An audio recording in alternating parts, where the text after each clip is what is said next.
तो जीना क्या, हरि नाम नहीं तो जीना क्या, हरि नाम नहीं तो जीना क्या। अमृत है हरि नाम जगत में, अमृत है हरि नाम जाने, अमृत है हरि नाम जगत में, अमृत है हरि नाम जगत में। इसे छोड़ विषय विष पीना क्या, हरि नाम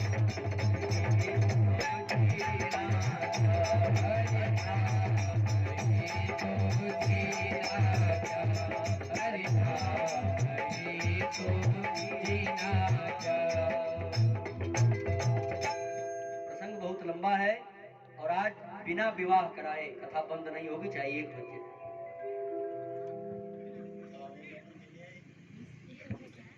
भगवान शिव का विवाह है, किसी मनुष्य का विवाह नहीं रोका जाता है, ये परमात्मा का विवाह रोकेंगे, आज कराएंगे। अगर आप लोग चले भी जाएंगे तो अकेले करेंगे। और विवाह हमेशा 12 बजे के बाद हुआ है, ये भी बात है। और अपने विवाह में तुम 4 घंटा जग सकते हो, भगवान के विवाह में 1 घंटे की बात है। अगर अपने विवाह की बात हो तो अगर 2 दिन जगना हो तो लोग कहेंगे नहीं नहीं जगने कोई बात नहीं। ये देवों के देव महादेव है, उनका विवाह है तो रात तो ही जाएगी। और ऐसा विवाह जिसमें भूत बराती हो, बताइए। अब भूतों का जो समय होता है वो रात्रि होती है। अर्धरात्रि जब होगी तो निशाचर जो बाबा के हैं वो श्मशान से भोजन वोजन करके अब चलेंगे 12 बजे। तो थोड़ा सा आप लोग आज धैर्य धरेंगे। इधर कामदेव भस्म हुआ, रति को भगवान शिव के द्वारा जो वरदान मिला, शांत हुई, चली गई। अब जो है जब महादेव समाधि से जग गए हैं तो सभी देवताओं के मन में बड़ा हर्ष हुआ है कि अब जो है अब हमारी मनोकामना पूर्ण होगी। उसी समय मेरे राम जी भगवान शिव से एक वचन मांगते हैं। अगर किसी श्रोता बंधु के मस्तिष्क में यह प्रश्न आ जाए कि अभी तो राम जन्म हुआ ही नहीं, तब तक राम जी कैसे आ गए, तो मैं आपको बता दूं कि मेरे राम अजन्मा है। वो तो एक लीला है महाराज। भगवान शिव के विवाह में गणेश भगवान का पूजन हुआ है। आपके दिमाग में बात आएगी कि विवाह से पहले बेटा कैसे हो गया, लेकिन वो तो आदि देव है, गणेश जी आदि देव है। वो सृष्टि जब थी तब से वो है, उनका कभी अंत नहीं होता। ठीक उसी तरह मेरे परमात्मा, मेरे जगत नियंता, जगदाधार, अकारण करुणा बरुणालय, सर्वज्ञ सर्वेश्वर, लीलाधारी, लीला विहारी, मेरे राघव रघुनंदन आज भगवान शिव से एक वरदान मांगते हैं। महादेव, आज यह आपका सेवक ध्यान देंगे, जो मेरे राम जी हैं और भगवान शिव हैं, ये दोनों आपस में गुरु और शिष्य हैं। राम जी के गुरु शिव जी और शिव जी के गुरु राम जी। ऐसा संबंध आपको नहीं मिलेगा। दोनों एक दूसरे को प्रणाम करते हैं। क्या प्रेम। आज राम जी आके निवेदन करते हैं, हे महादेव, अब बिनती मम सुनो शिव, जो मुंह पर निज नेव। अच्छा ये बताइए, विवाह भगवान शिव का होना है और निज नेह मतलब कि मेरे ऊपर कृपा करिए, ये राम जी क्यों कह रहे हैं? विवाह किसी और का हो और दूसरा मित्र कहे भैया हमारा बहुत भला हो जाएगा अगर आप विवाह कर लें। बात क्या है? बात वहां यह है कि जब मां सती योगाग्नि में अपने शरीर को भस्म कर रही थी तो उस समय एक वचन लिया था मेरे राम से, सती मरत हरिसन वर मां का, जन्म जन्म शिव पद अनुरागा। है प्रभु, ये आपकी जिम्मेदारी है कि मैं भगवान शिव की अर्धांगिनी बनूं। आज उसी के लिए मेरे राम जी आके भगवान शिव से मांगते हैं, हे प्रभु, अगर आपका मेरे पे प्रेम है तो मेरी एक बात मान लीजिए, अब बिनती मम सुनो शिव, जो मुंह पर निज नेहु, जाई विवाह शैल जहि, यह मोहि मांगे दे। आज मैं आपसे एक वचन मांगता हूं, अगर आपका मेरे ऊपर प्रेम है तो जाके हिमांचल राज की जो पुत्री पार्वती है उससे विवाह कीजिए। भगवान शिव कहते हैं, प्रभु हम तो इस तरह के किसी विचार में नहीं थे, लेकिन अगर आपका आदेश है तो वह शिरोधार, मैं जरूर विवाह करूंगा। और जैसे ही यह खबर पूरे देवताओं में गई है कि भगवान शिव विवाह के लिए राजी हो गए हैं, सभी देवतागण प्रसन्न चित्त से आनंद में झूम उठे। महाराज, अब तो जैसे मानो कि देवताओं में हलचल सी मच गई हो उत्सव मनाने की, केवल यह सुनते ही कि महादेव ने स्वीकार कर लिया है विवाह।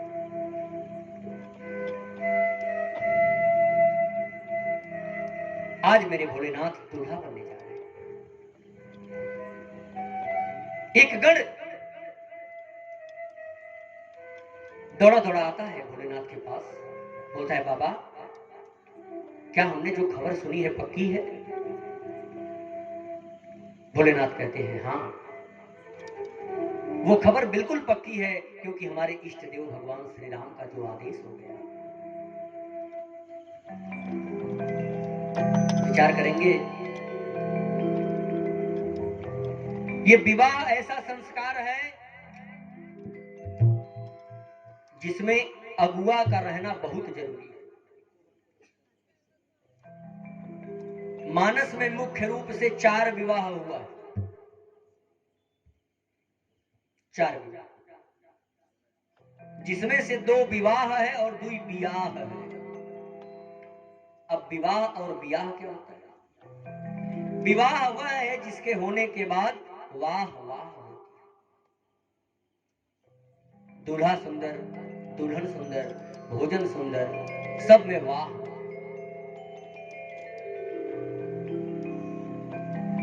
और बियाह जिसमें हो जाने के बाद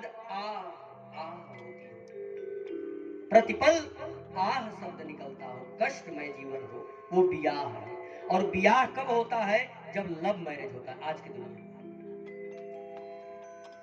मैं अपने मन से नहीं कह रहा है, मानस से मैं सिद्ध करता हूं कि मानस में भी लव मैरिज करने वाले लोग हैं। ये आज जो आप करते हैं कोई नई बात नहीं है। आज का जमाना सोचता है कि हम बहुत मॉडर्न हैं। ये हजारों साल पहले की घटना है, तुम पढ़े नहीं हो तो क्या जानोगे। मानस से मैं बता रहा हूं कि 2 लव मैरिज वाले हैं, 2 अरेंज मैरिज वाले हैं। जो अरेंज मैरिज वाले हैं उनका संपन्न हुआ, लव मैरिज वाले आज भी तड़प रहे हैं, नहीं हुआ। बताता हूं।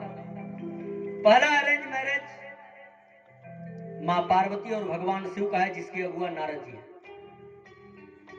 यह विवाह संपन्न हुआ क्योंकि अगुआ इसमें लगा हुआ।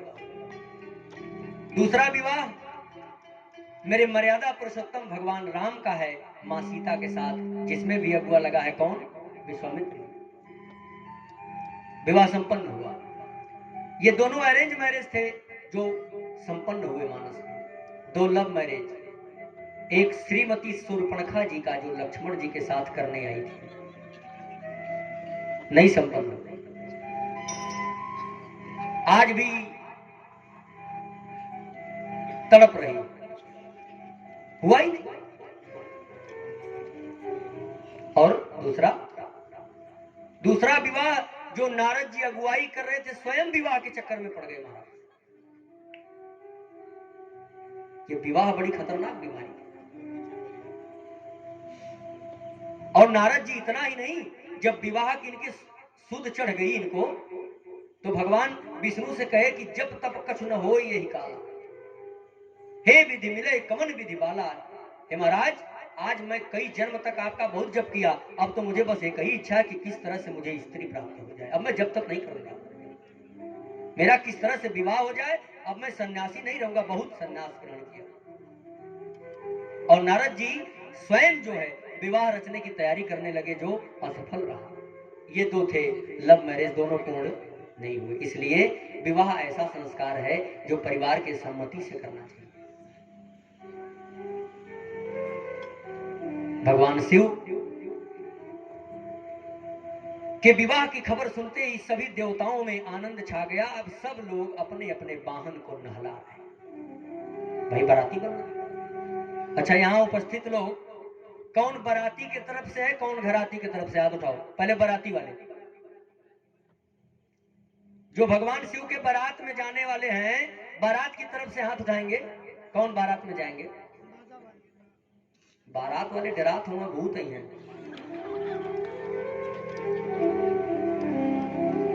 माँ पार्वती की तरफ से कौन कौन है? घराती की तरफ से। हाँ, माताएं इसमें जरूर है। लेकिन घराती की तरफ से जो जो हैं उनको न्योता भी लिखवाना पड़ता है। अब जिम्मेदारी आपकी है। शशिकांत जी बैठे हैं भगवान शिव के विवाह में न्योता लिखने वाले।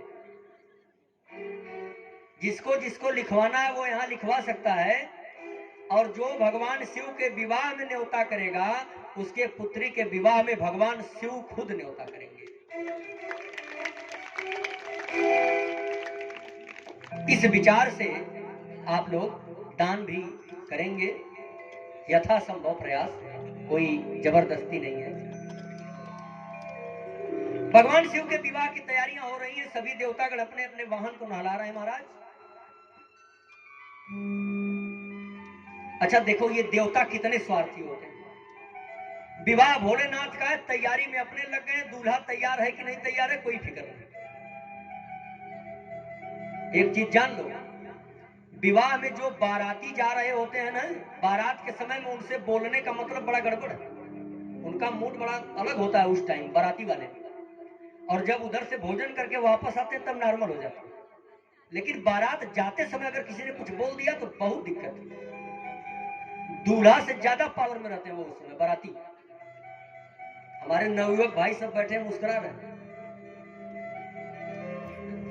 और एक बात सामान्य जीवन में बता दें कि अधिकारी से ज्यादा जोश कर्मचारी में होता है। जिला अधिकारी साहब में जितनी ऊर्जा नहीं होगी, उनके ड्राइवर में होगी। क्रोध में आ जाएगा। समझ क्या रहे हो? जिला अधिकारी के ड्राइवर 5 मिनट में थाना भेज देंगे। लेकिन आज भगवान शिव के विवाह की तैयारी करना है। देवतागण अपने अपने वाहन को लाना है। भगवान विष्णु गरुड़ जी को आज साफ कर रहे हैं, बारात जाना है। महाराज इंद्र ऐरावत हाथी की सफाई में लगे हुए हैं। सूर्य जी अपने घोड़े की सफाई में। सब लोग वाहन से। शिव जी के मन में विचार आया, हो ये देवतागण तो एकदम सही मौके पर ही हमको छोड़ दिए। अब तक तो ये हमको राजी करवा रहे थे, अब राजी हो गए तो अब तो सोच रहे हैं कि अब तो ये कही दिए हैं, अब तो विवाह करना ही करना, उसका नाजायज लाभ। एक चीज और ध्यान दीजिएगा, विवाह में, सांसारिक विवाह में जब लड़का ससुराल में खिचड़ी की रस्म पूरा करता है तब माताएं गाली नहीं देती, जब तक नहीं ग्रहण किया रहता है। और जब ग्रहण कर लेता है तब लाख प्रकार की गालियां सुनती। जैसे ही वो मुंह में लगाया तमाम तरह की गालियां, उससे पहले नहीं कोई गाता। आज भगवान शिव कहते हैं कि अब तक हम राजी नहीं थे और अब राजी हो गए तो देवतागण हमको छोड़ दिए। तब तक एक गण दौड़ा दौड़ा आया, बाबा अरे आज आपका विवाह है, तैयारी कुछ है ही नहीं। भोलेनाथ कहते हैं क्या तैयारी करना है? गण कहता है बाबा विवाह में सर्वप्रथम जो सबसे जरूरी वस्तु है वो है मोर, दूल्हे का मोर। तो शिव जी कहते हैं कि अब तो बारात जाने वाली, अब इतना जल्दी मोर आएगा कहां? इधर आसपास में कैलाश पर्वत पहाड़, कोई दुकान भी नहीं, मोर कहां से लाया? और सबसे बड़ी बात की भोलेनाथ कहते हैं कि अच्छा बताओ कि दुकान पे जाओगे तो पैसा लगेगा, हमारे पास भभूत के अलावा कुछ है ही नहीं। हम कौन सा मोर खरीदेंगे, 1 रुपया नहीं। तो गण से पूछते हैं कि अच्छा ये बताओ कि ये मौर होता कैसा है। आज तक तो हम किसी के विवाह में गए ही नहीं, कैलाश से फुर्सत नहीं। तो गण बताता है कि महाराज मौर में एक लंबी सी डंडी लगी होती है। भगवान भोलेनाथ ने अपनी जटा को खूब लंबा सा बनाया है, डंडी के आकार। गण से कहते हैं कि अब देखो ठीक है। गण कहता है बाबा अभी तो ये डंडी बनी है, तो और क्या होता है इसमें। डंडी के चारों तरफ वो लड़ियां लगी होती है, झालर सजी होती है बाबा। भगवान भोलेनाथ ने रंग बिरंगे सांपों को निमंत्रण दिया है, काले कलर के, पीले कलर के, नीले कलर के, हरे कलर के सांप को बुलाए हैं भगवान शिव। और उस अपनी जटा रूपी डंडी में एक सांप को ऐसे खड़ा करके पूर्ण रूप से डंडी बना के, और सांप के मुख में चारों तरफ से पीले कलर के, लाल कलर के, हरे कलर के सांप को लटका रहे हैं। और गण से पूछते हैं मैं बना रहा हूं और तुम ठीक ठीक बताते जाना कि अब कैसा लग रहा है। अब जरा आप कल्पना करिए कि जटा लंबी सी हो, एक सांप ऊपर से ऐसे हो, और उसमें फिर चारों तरफ से सांप लटक रहे हैं रंग बिरंगे।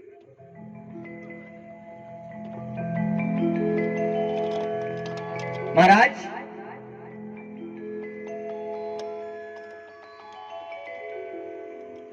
भगवान शिव गण से पूछते हैं कि अच्छा बताओ अब हो गया।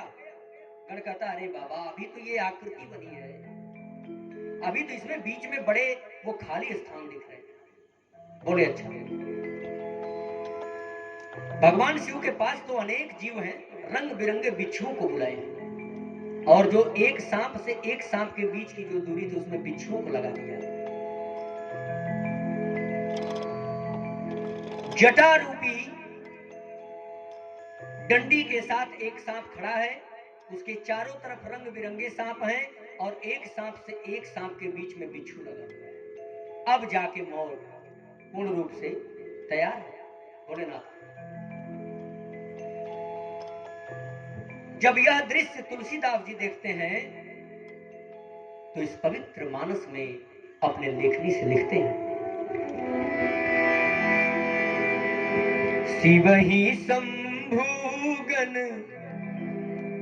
करहि सिंगारा, शिव ही शंभुगन करहि सिंगारा, जटा मुकुट अहि मौर समारा, जटा मुकुट अहि मौर समारा, कुंडल कंकन पहिरे प्यारा, कुंडल कंकन पहिरे प्यारा, कर विभूति पटे के हरि छाला, कर विभूति पटे के हरि छाला, शशि ललाट सुंदर सिर गंगा, नयन तीन मुख बीत भुजंगा,